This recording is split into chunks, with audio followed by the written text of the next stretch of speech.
Well, good morning, afternoon, and evening, wherever you might be tuning in from and whatever time. Welcome to the Truck Around and Find Out podcast. I am Keith Couch with Rocky Mountain Peterbilt on YouTube, and he's Ryan Byers. How And you Ryan, doing? I will let you introduce what you do.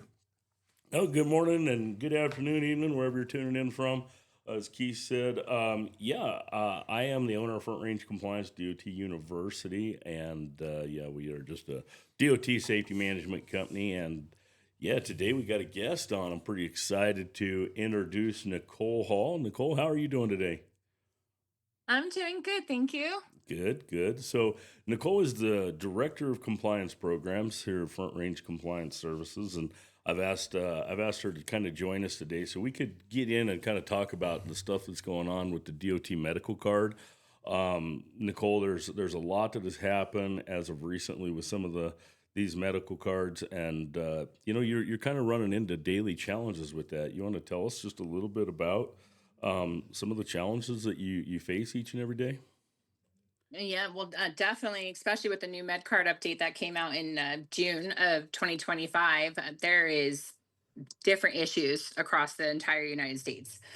Not only do we have 12 states that are currently not even enrolled or set up to even take on the new med card update that the FMCSA rolled out, but we have different states that their program is not working properly when a medical provider is turning in that med card. It's not uploading correctly to a driver's license, as well as one of the biggest issues that we're seeing happening is medical examiners are uploading the incorrect med card date to the driver's license. And the only way we know that it's incorrect is we're still having all of our clients have their drivers get a copy of their medical card, even the CDL drivers. Sure. That way we can verify. Okay. And we've now had over 40 since June, where the medical examiner has uploaded the incorrect medical expiration date to the driver's Wow. license. And Wow. if we wouldn't have had that med card, we would have never known. Wow. Well, the medical card program, I mean, originally, like before June, it was, we went through that update back in 2015 and they kept talking about the medical examiners kind of building and moving forward with this program. But has always been, at least since the last update, that the drivers go in, they get their medical card. The medical card is issued by the driver. Drivers then have the responsibility to try to get that medical card on their MVR CDL driver, and or they have their motor carrier get that on with them. And so there's been some pretty big changes from just that simple basis. It sounds to me like the medical examiners are taking on a much broader role when it comes to their qualifications. So Nicole, I'm so happy you could join with us today. Let's just kind of get in, and we've got some questions specifically for you. And I'd kind of like to introduce you just a little bit because you do a ton of work for Front Range Compliance, and our clients absolutely love you. So Nicole, she works with carriers of all sizes and throughout the United States to assist with their DOT safety management program, specifically involving coordination and compliance of drivers. Nicole's drive, determination, her knowledge, her organization, her tenacity, and work ethic all play roles in assisting her to manage the hundreds of carriers and these programs that she works with. Nicole manages our drug and alcohol testing program. For both DOT and non-DOT, and Nicole is an absolute wizard when it comes to these processes for drivers and compliance programs, processing the driver qualifications and drug and alcohol testing management. And that's only naming two of the large parts of the many programs, Nicole, that you help us with. So, and to help these clients stay off the radar. So we appreciate everything that you do, Nicole. You're an absolute rock star. And thanks for joining us today. So, Nicole, when dealing with drivers and their qualifications, what are some of the challenges that you are facing each and every day? I think we kind of touched on that, but if you could just kind of drill in, like what is like the one specific thing that you'd want people that are listening to this to hear that can help them out that you'd have to deal with every day? Well, definitely one specific thing, especially with the medical cards, is make sure that you're just having your CDL drivers, get a copy of that medical card. Even though it's no longer required for that CDL driver to maintain the physical copy of that medical card, um, just still get it. Until this program, this new rollout is 100% set and every state is set up to upload to the FMCSA. Still have your drivers get them. Okay. It's going to make your life a lot easier in the long run, still having a copy of that. Now, your non CDL drivers, they're still required to maintain a copy of that medical card. So you're still going to have that for their driver qualification file. Just put it same across the board for all of your drivers Sure. until everything is set up 100% and everybody, all states are running smoothly. So, Nicole, I think what I'm hearing you say is that on the DOT compliance side, when you say please make sure that your drivers, your CDL drivers, are still getting a copy of their medical card, is that something that you need for the compliance side? Yes, especially right now. With not all, we still have 12 states again that are not set up to upload to the FMCSA. Not only that, states are updating driver's licenses with incorrect information. So, for example, we're running into where a driver, let's say, no longer has corrective lenses, right? They went and got LASIK done, and their license still has corrective lenses on it. Previously, when we were uploading them ourselves, you couldn't update the medical card. The driver had to go in and physically receive a new license, and technically they still do. Right now, with the new process, when a medical examiner is uploading that new med card to the FMCSA and it no longer has corrective lenses, it's attaching to their license. So there's conflicting information. So you still have to have that driver still has to go in and they'll have to have a new CDL issued to them that has that corrective lenses taken off and vice versa. If that med card has corrective lenses added, and they Okay. know and they didn't have corrective lenses on their CDL previously, they're going to have to go in, and have a new Sure. CDL issued to them. Yeah, that was something that really kind of came up in the last several years where the medical card and the driver's license, the restrictions, if there were medical restrictions, they had to make sure that they matched. And if a driver, and I think it has always been a challenge. You pull over, even going back to my trooper days, you stop a driver who's got a corrective lens, a restriction on their driver's license, and they say, oh, well, I just got LASIKs. I mean, they're required to wear glasses until they get that endorsement off their license. So yeah, I get what you're saying there. But I think you are needing the medical card for driver qualification documents and for tracking and that type of thing. Is that a true statement? Yeah, definitely. With the new MedCard update, part of the requirements is you'll just go in and run a SID list or an MVR, right? And that will be your documents to show that a driver has gone in and received a new medical card. And that's all great, and it will work wonderful. The problem is when you're having a medical examiner that's uploading the incorrect date, and if you don't have a copy of that medical card, you're not going to know. Okay, I So see. it can look like a driver if you run just their SID list or MVR and it's showing that they got a 6 month because it was incorrect entered incorrectly. And if you have a copy of that actual med card and actually shows they had a 1 year or 2 year, Mhm. you have to reach back out to that medical examiner.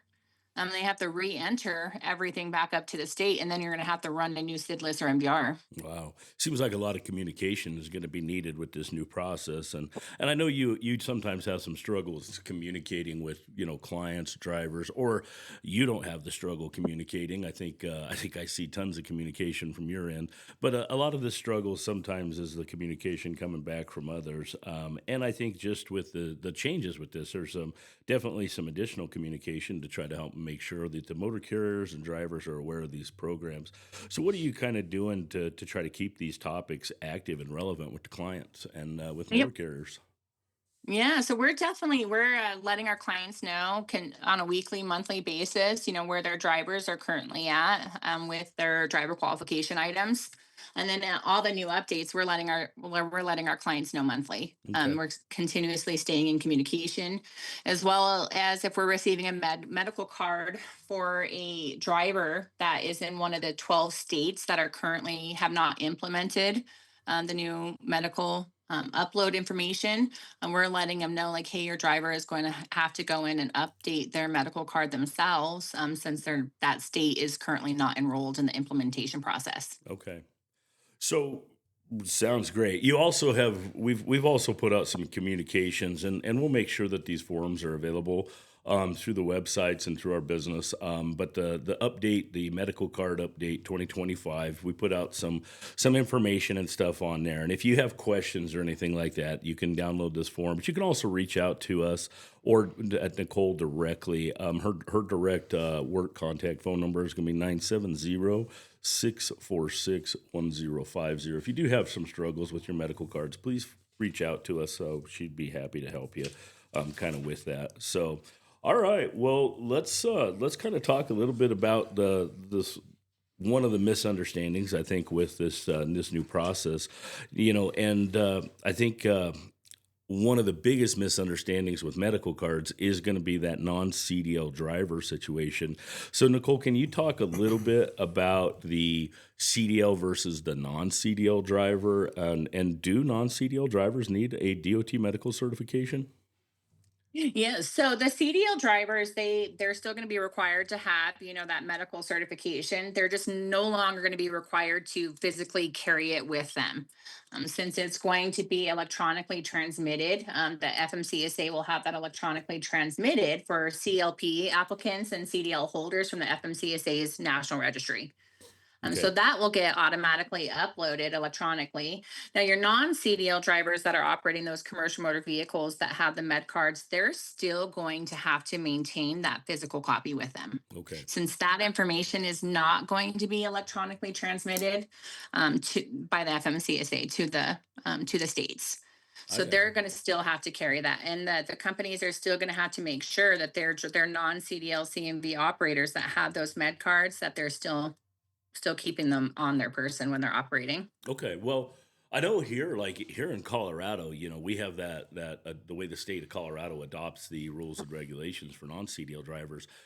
A non-CDL driver does not need to have a medical card, but there are some very specific limitations to that. And I could of course speak to it, but I'd love to hear you kind of explain what some of those limitations are. Yeah, so like if they're operating just in intrastate operations, like in our specific state here in Colorado, they're not going to have a medical card. But when you're going into interstate operations, you're going to have that medical card when you're a non-CDL holder. And then each state is also a little bit different, right? So you're going to want to make sure that you know what your intrastate operations are if you're doing just intrastate non-CDL CMV operations. If you're operating just in your specific state, and whether it's gonna be like North Carolina, South Carolina, whatever state it is, you're gonna want to know if your excuse me, if your state requires your non-CDL CMV operators and intrastate operations to have a med card. Because some states do, not just in interstate, they'll require them in intrastate as well. You mean to tell me that it's 48 states here on this mainland and it's 48 different sets of rules? It is. It definitely is, and they're all different states' weights as well of what they are going to consider a CMV. So it's quite interesting. Talk about a truck around and find out Yeah. situation. Yeah, it's definitely one of those things, and we get those phone calls all the time. Like, hey, I'm heading into this state, and I wish that my brain power I could just sit down and just automatically know what all the rules are in every states, but we do our best to try to keep up with that. So, for a point of clarification, I just want to make sure that we're clear on this.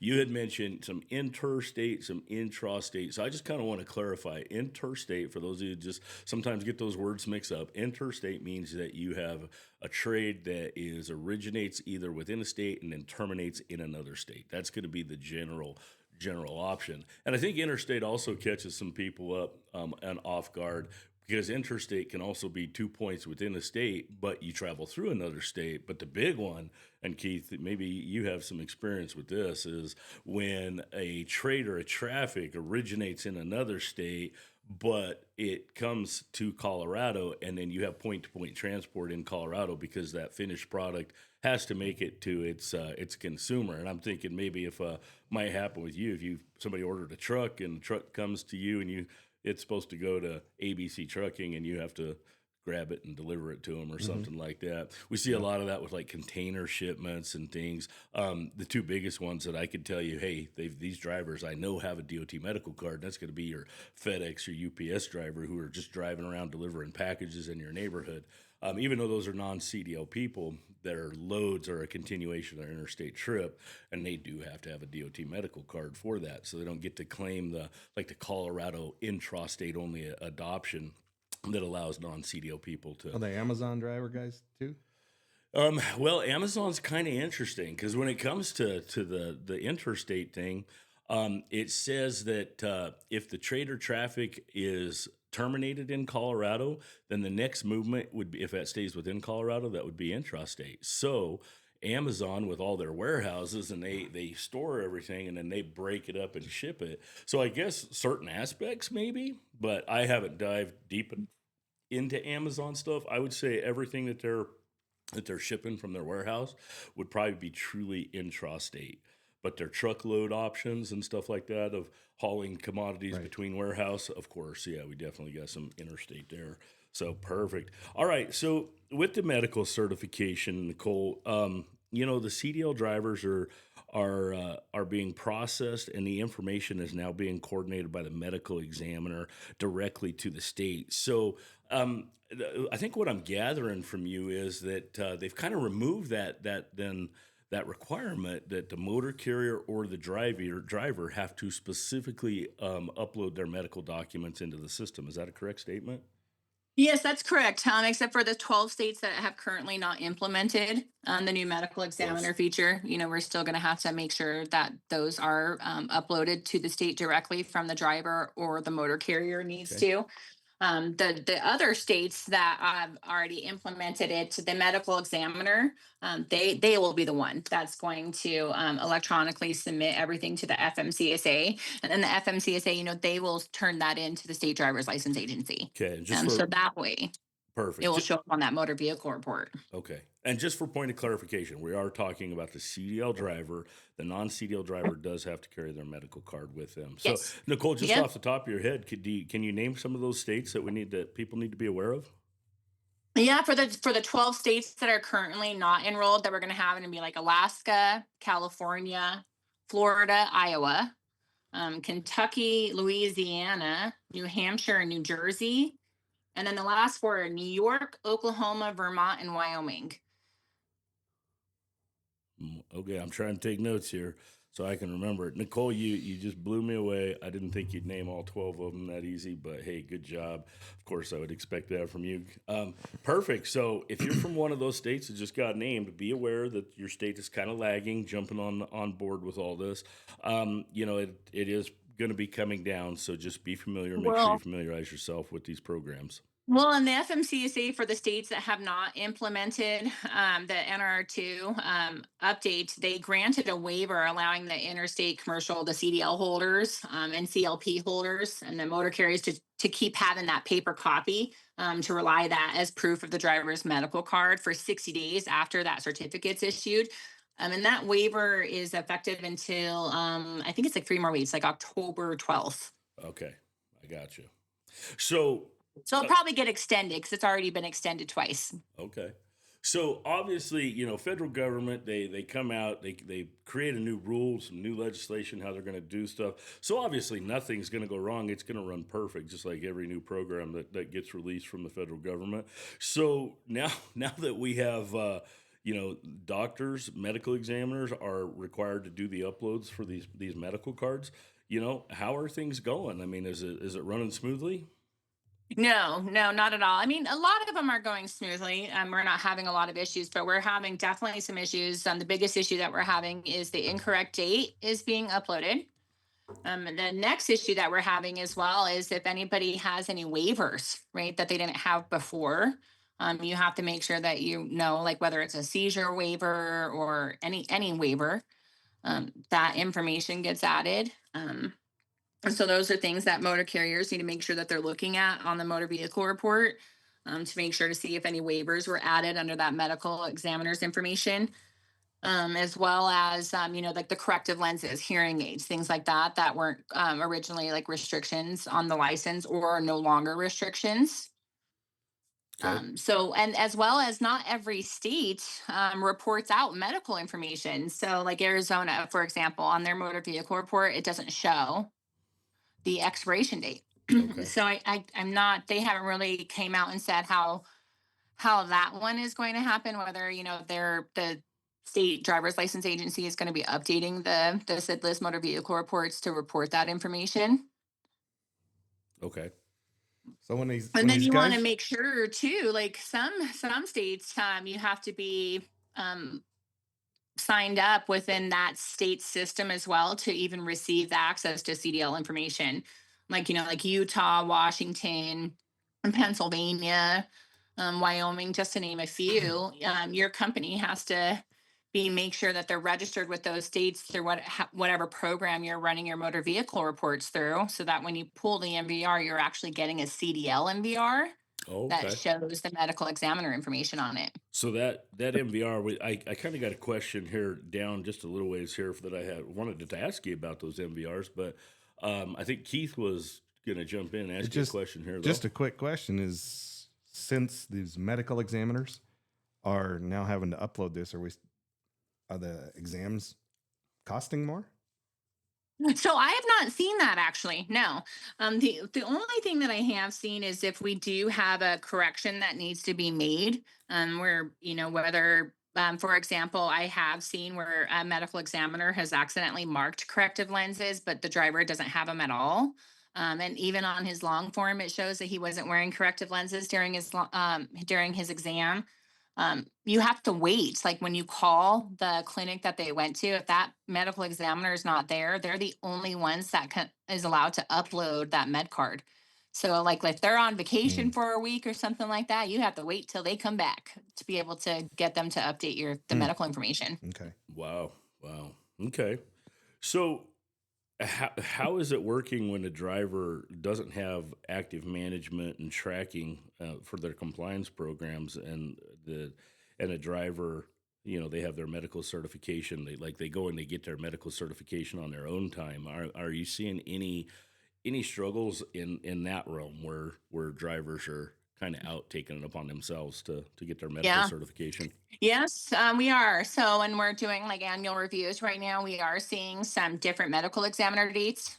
So one way that you can track, if you're not, as a company, if you're not going to have your driver provide you that medical card and you don't know that they went in and got a new one, when you're doing your annual reviews, you're going to be wanting to look at those medical exam dates, right? Because that's about the only way you're going to know if you're Oh, not having that other information. Is by doing your annual reviews, is looking at those MVRs. wow, we could do an entire podcast episode just on doing the annual reviews with as much stuff as you got to check with those now. Absolutely. So, okay, so with the annual review, okay, that is when a company is going to go through and look at their MVR, the motor vehicle record. And how important, Nicole, would you say that these MVRs are when it comes to tracking these medical cards? How often do you think these motor carriers should be pulling MVRs and reviewing them? And what specifically are they looking for? The MVR is huge, right? Not only is it required now to when the driver goes and gets a new medical, that is actually part of the requirement is that you have that SID list or MVR. But what they need to be looking for on the CDL MVR is you want to be looking for a section that says medical examiner information. And under that is where every part is going to be explained to the medical examiner's name, their national registry number, the date that that medical exam was done, the date that it expires, as well as if there's any restrictions or waivers that that driver had at that time of that exam. Okay, gotcha. Okay, well, with that MVR then, so it's absolutely critical that they're running that MVR. I know there's a lot of MVR monitoring systems out there. What are some of the pitfalls that you're seeing with these MVR monitoring systems? Well, a pitfall is not all states update the monitoring systems. It's a great tool to have. It really is, but unfortunately, not every state is going to upload the information. The only way that you're going to have any information is by physically running the MVR. So, with a monitoring system, are you able to see the medical card? Yeah. So one thing that you can see is monitoring systems. When a driver doesn't go in and get their medical renewed, what happens is their CDL gets downgraded. Right? They're gonna get downgraded to a regular driver's license after a certain period of time because they no longer have a medical exam attached. So their CDL is no longer going to be valid. States that do report out on a consistent basis, whether that's a 30-day, daily, or even a 60-day basis to those monitoring systems, you're going to get a notification, right? That somewhere along the lines, most of them say like medical expired Hmm. on there, and you can pull it up and see like, okay, this person's medical expired on this date, and if you run that MBR, you're going to see that it's no longer a valid CDL. They're more than likely downgraded to the whatever state class license, regular license that our state is. Wow. Okay. Wow, a lot of information there, Nicole. I really appreciate you taking time to join us today. I know you're busy, and I know you're right in the middle of handling a crash where a client had a driver run over himself. We did find out that he is okay, but I know you got to get back to work. So I really appreciate your time, Nicole. Let me ask you one last question here. Is there anything else that you'd like to add or share in order to help all the companies out there that are listening to this podcast? With their DOT compliance program. Definitely just make sure that I would recommend to have just a quick safety meeting with your drivers. Make sure that your drivers even know that this new medical exam information was rolled out. And a lot of old school truckers are, used to having that medical card. Um, and just make sure that they're informed as well. That way, when they're going in for their medical card, they understand what's happening as well. Okay. I think that's going to be a big thing. So that way that there's communication on both sides. If you inform your drivers that, hey, this is a new process, get a process down of how you want your company internally to handle the medical cards. And then that way it'll hopefully run a little bit smoother for everybody. Perfect. All right. Well, I did think of one more question there, Nicole. What's happening with this program when if a driver fails? Like, let's say I go in to get my physical and I get denied. Like straight up, doc says you don't qualify for a medical card. Can I now just like run over to the the local truck stop where there's a medical examiner and an RV and run in there and have an old doctor that's got a walker and he's an old retired chiropractor, not beating y'all up. I'm sure some of you do a good job, but hey, can I go to those guys and get a DOT physical?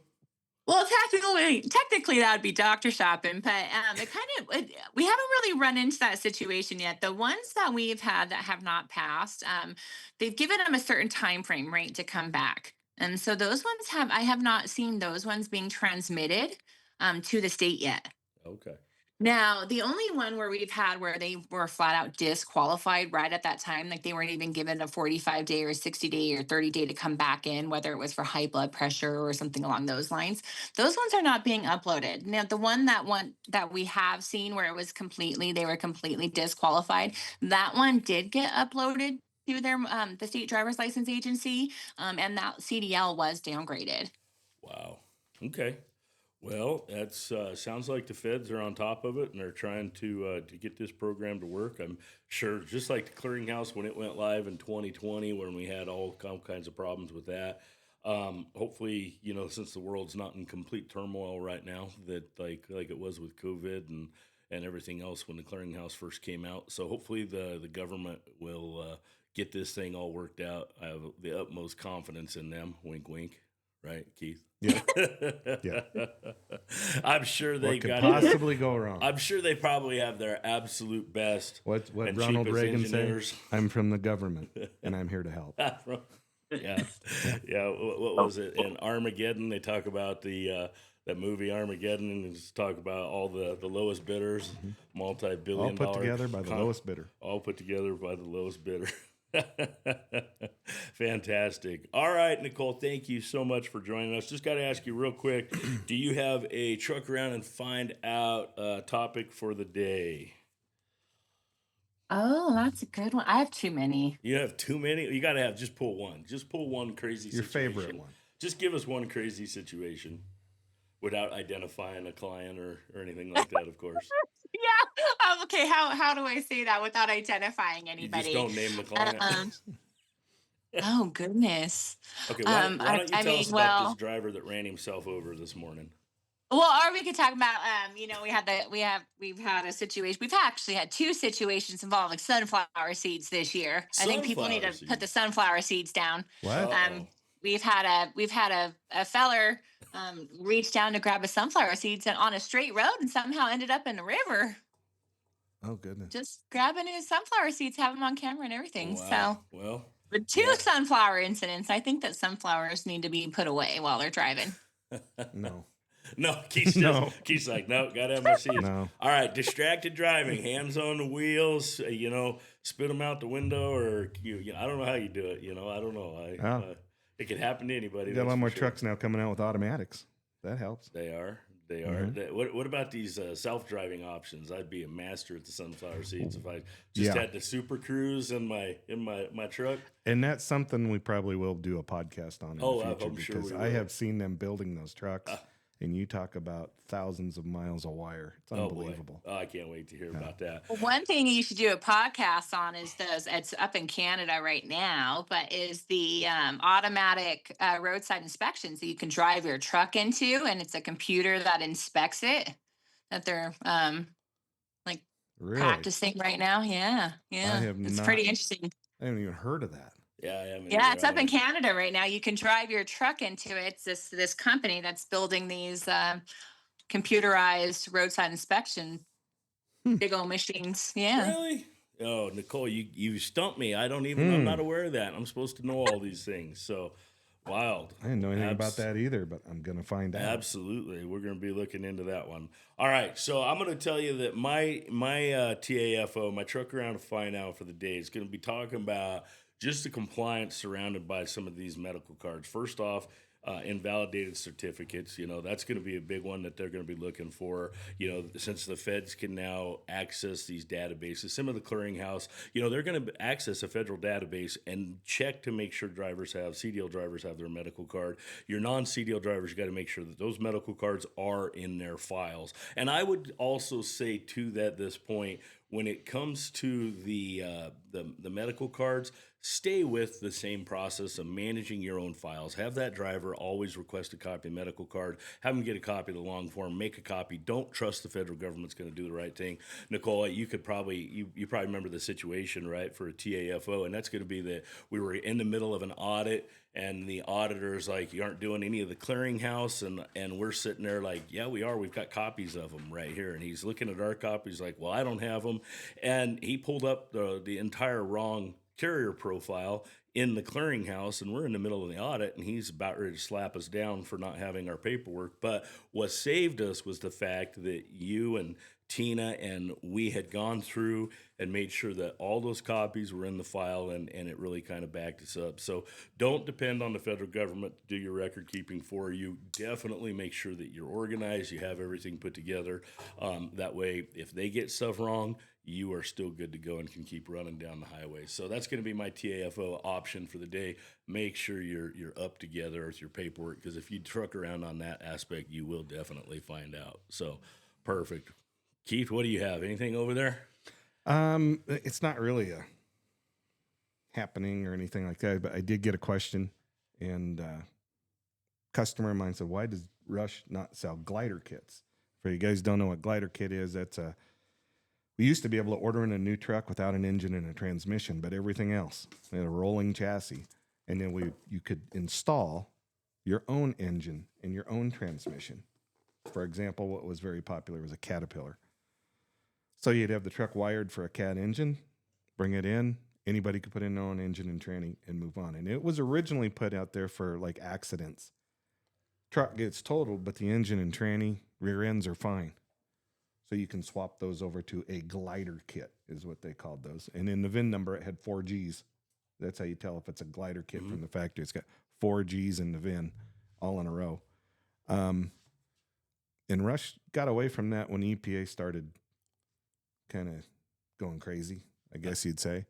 And one of the very last ones we sold was a day cab, very nice truck, Cat, late model truck. And I sold it to a guy out in Nebraska. He had it for a couple of weeks and it broke the crankshaft. Dang. He came back. How come you guys didn't do this? And he was really upset about it. And it's like, it's a glider. Okay. We had nothing to do with installing that engine and transmission. She's pretty on the So outside, but the guts might be ugly. And I think it was a decent try. I don't know if he popped the clutch wrong, going through a ditch. I don't know. I don't know what happened. But I said, with gliders, we've got a warranty on them. And it's called, if it breaks in half, you own both halves. That's where you're at. And I mean, you got both halves. I love it. So that's the EPA and the not knowing who put it together. That's the two things so Rush has kind of gotten away from that. And The gliders. yeah. And now, 2 years ago? I think Peterbilt quit 2 or 3 years ago. Peterbilt just quit building gliders altogether because of the EPA. Yeah. So yeah, that was a question I was just asked. Back to those crazy federal regulations, and just all kinds. Never fails in this industry. All right, well, Nicole, do you have anything you'd like to say in closing? I do not. Thank you for having me on. Thank you, Nicole. Yeah, absolutely. Thank you so much for joining us, Nicole. We appreciate you and all the work you do for us. Nicole is that employee. I tell you, I think she works 24/7. I keep telling her to take a day off and try to get some sleep, but I'm still getting emails from her at 1, 2, 3 o'clock in the morning. So, Nicole, we appreciate you so much, and so do the clients. And I get nothing but positive feedback, except for the occasional, old boys school that tells me that they don't like you. They don't like you, Nicole, because you make them keep up with their stuff. So yeah, Exactly. so we appreciate everything that you do, and so do the clients in so many aspects. All right. Well, with that being said, Keith, anything you'd like to say in closing? No, I'm good. All right. Well, with that side, let's keep her, shiny side up, and thank all the truck drivers for everything that they do out there. We appreciate your services and the time that you put in on the road to keep us moving forward every day. So appreciate that. And with that, call this a wrap. Thanks, Nicole.